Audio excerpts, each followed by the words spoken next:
Naging makasaysayan ang nagdaang isang linggo ng Administrasyong Duterte. Ito'y kaugnay sa mga mahalagang isyu ng bansa tulad ng paglalabas ng desisyon ng Permanent Court of Arbitration hinggil sa pinag-aagawang teritoryo ang West Philippine Sea kung saan pumabor sa Pilipinas ang nasabing desisyon.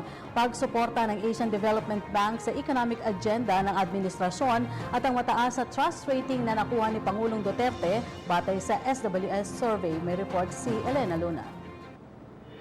Naganap nitong Lunes ang pangalawang cabinet meeting ng Administrasyong Duterte. Nakasama dito si Vice President Leni Robredo na itinalaga ni Pangulong Rodrigo Duterte bilang pinuno ng HUD-C o Housing and Urban Development Coordinating Council. Sa meeting, inilatag ang mga prioridad ng gobyerno, kabilang na ang paghahanda sa kalamidad, pagsasaayos ng transportasyon at ang laban sa iligal na droga. There are plans to set up regional rehabilitation centers for rehabilitation of drug users.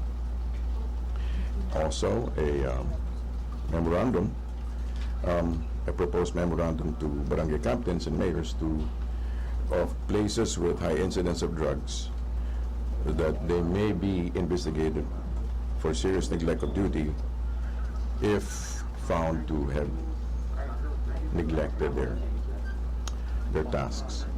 Ilang oras matapos ilabas ng International Tribunal ang desisyon sa West Philippine Sea pabor sa Pilipinas, agad na nagpatawag ng cabinet meeting ang Pangulo Martes ng gabi.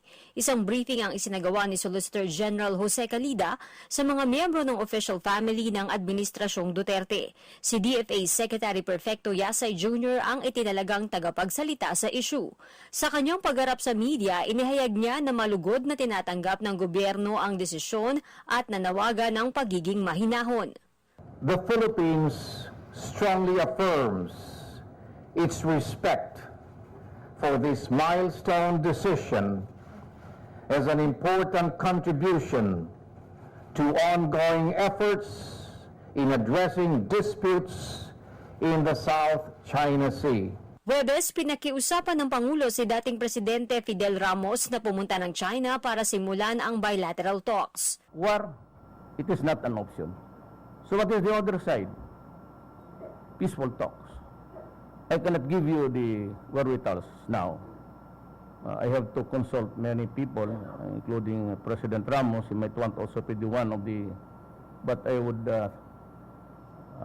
like to respectfully ask him to go to China and start the back from there. Ilang bisita rin ang hinarap ng Pangulo sa palasyo.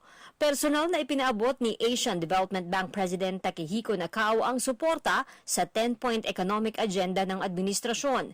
Si Cebu Archbishop Emeritus Ricardo Cardinal Vidal sinabing ipagdarasal ang tagumpay ni Pangulong Duterte at ng bansa.